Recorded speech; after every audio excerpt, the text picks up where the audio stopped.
Hey, Kenny. Hey Maya, how are you? I'm good. How about you? I'm doing all right. Thanks for joining me again on What Are You Watching? Of course. Happy to do it.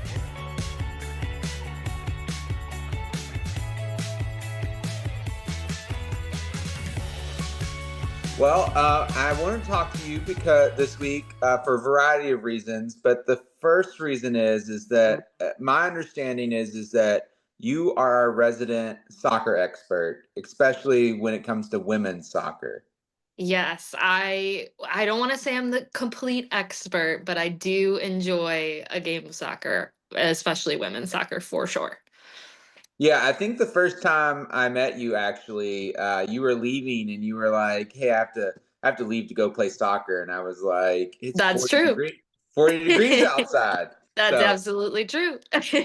yeah, so love that you're our soccer expert, women's soccer expert. Everyone watches women's sports, right? That's right. But I really wanted you on What Are You Watching this week because my racing Louisville team is absolutely going to upset your Washington Spirit this Saturday, and I had to Mm-mm. tell you live on camera.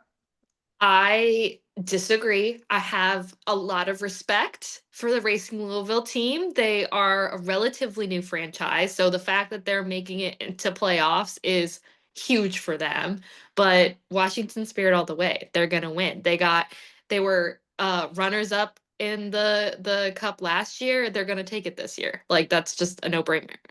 Yeah, I'm not ready to say that. I like my little underdog team. I think it's our third, maybe fourth year, and Yeah. won a big game to make it into the playoffs for the first time over Bay FC. And so, I feel like they're gonna be excited. They're gonna be plucky. They're gonna leave it all out on the field. And this happens sometimes in sports. The higher ranked team thinks they've got an easy one. I know the Spirit beat them, 2-0 earlier in the year, tied them in the middle of the season.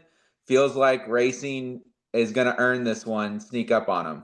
Listen, I was at the Spirit Racing game that when they played in DC. I will say the score did not reflect how close a game it was. It was tough. I would hope at least that the Spirit are not going to walk into this game and this weekend being like this is going to be an easy win. But I do think if we've got, our front line firing in all cylinders, Gift Monday, Trinity Rodman, Sophia Cantore, like there's just, in my opinion, not a front line that even comes close in the NWSL to being as strong as we have. So I put my money on the Spirit, but we'll see. Sports, you never Well, know. you never know. I do want to ask you. Obviously, you're rooting for your Washington Spirit to win it all, Hmm. but if you had to make a decision less with your heart and maybe Mm, more with your mind or your money, hmm. who is your pick to come out of these playoffs as the champion? I really mean this. I do think the Spirit have a good chance. I think we my only concern with the Spirit is that we've had some injuries recently. So that could be concerning, but I mean, I look at the other top teams. I think Kansas City has had some bumps in the road recently. Like, I think a lot of teams kind of struggled to get over the finish line, like you're racing Louisville, and kind of came in last minute. But I think the Spirit are kind of on a hot streak. I think if everything goes to plan and if they just focus in, like I really do think. I refuse to watch them be runners up again for a second year in a row. So if they're runners up again, it's unacceptable. Okay. Well, so your official pick, if somehow, some way, Some way. some way they get If past fate Racing has it, Louisville, yeah. then they're your pick to win it all. I stand by that. Yes. Well, good luck. I have to say, I'll be calling you next week if my scrappy little Racing Louisville team pulls out this victory. But if they don't, as the underdogs, you'll never hear from me ever again. We'll forget that we ever had this conversation. So, Of course, sure. well, outside of watching some playoff soccer this weekend, what else have you been watching? Yeah, I mean, I think obviously this week on Tuesday was election day for a lot of states, a lot of cities had some big races. We saw record turnout in the New York City mayoral race. I think that really, honestly, not to be too cliche, reflects the NWSL turnout this season. Like their spectator turnout has been consistently through the roof. You've got multiple teams, including Bay FC, selling out their stadiums. And so I just think, both on the sports field and in politics, that we're seeing a lot of energy from people right now. People want to turn out, they want to get involved. And I think we saw that on election day. We saw that in New York City, where people were turning out the vote, both I mean, unprecedented numbers. We saw turning out early. They were so excited they couldn't even wait until election day to go vote. I feel similarly as I think about the game this weekend. I'm like, I wish I could go today, right now. And yeah, and I think also, we saw a lot of, again, talking about just women power and just, uh, all the great things that women are doing recently. Like we saw a lot of women candidates win yesterday, gubernatorial races in Virginia and New Jersey. I think it's an interesting shift in politics that we haven't seen before, and trying to get our political systems and our government to look a little bit more representative to people who aren't just men.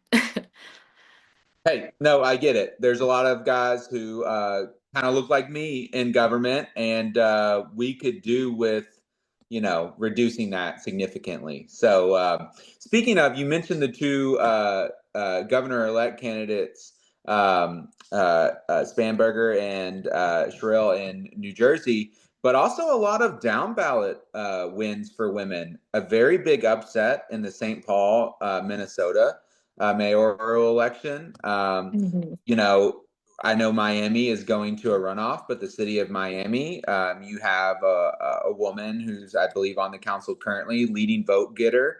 Mhm. And obviously in Detroit, that was a big one. I know that, she was the council president and probably the favorite to win, but still historic. I believe the first Black woman to be mayor of Detroit, first woman maybe as well. I think. So yeah, obviously, everyone watches women's sports, but everyone also watches women win races. That's right. Big races, small races, and so quite a big day for women in the election this year. Even for the ones who didn't pull it out. I mean, in the Virginia governor's race, two women running. That's a big deal. You usually see two white guys like me running. That's pretty common. But it was nice to see two women running for such a large office, running the whole state. So, in a very big state. So, yeah. Any other election stuff that you thought was interesting this week? Yeah, I mean, again, I just think we just saw a lot of voter enthusiasm, which was great. And I think kind of going off of, this trend that we're seeing with kind of more women in politics and women in politics having a moment right now, I think a lot of that is due to a lot of the reforms that Common Cause has been advocating for throughout the country for a very, very long time to make voting more convenient for people. Because, if you're trying to take care of your kids, if you're working jobs really late, you can't get off on election day. Having an option that isn't just, you only have one day to go in person to vote, having that option to vote by mail or vote early or however you want to vote, I think that is going to be incredibly important.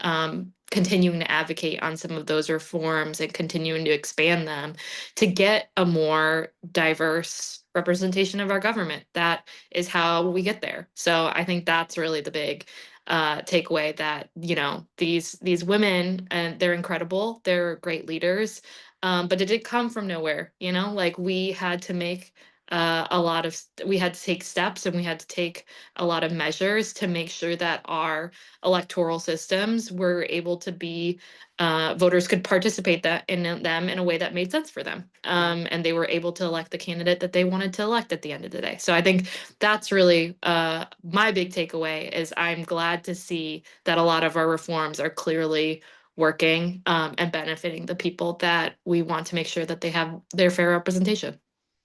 Yeah, and just one note on that, up in Maine, they rejected a really restrictive constitutional amendment that would have made it really hard for military or elderly voters, parents to vote.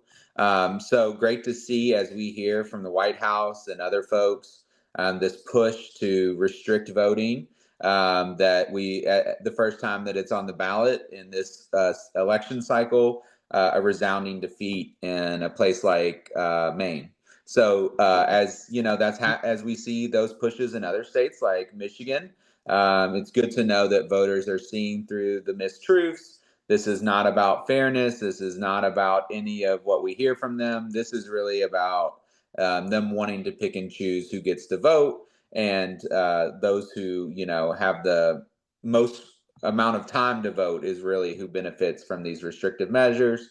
So yeah, I think to agree with your point and to see that in Maine was great. Yeah, absolutely. I think it's clear across the board that voters want more convenience, they want more options, they don't want more restrictions at the ballot box. It doesn't matter what city, what state you're in. That's what we saw on election day. Got it. Well, I don't know one more story to tell you before I let you go, but I didn't know if you saw this. And I'm going to say, if this is a fake story, please tell me because it's hard for me to believe. But I saw that one of the NWSL coaches was actually using AI to try to figure out how to beat some of the teams. I mean, if I got tricked, in today's internet, then that I got tricked. But I think I'm going to put that some of the Washington Spirit stuff in, share it with the Racing Louisville See, coach, send it over. see if it Listen, works. And it can't hurt, right? if the to me all you're saying is that the spirit team is so strong that you need an AI supercomputer to be able to beat them. And I think that's a good place to be.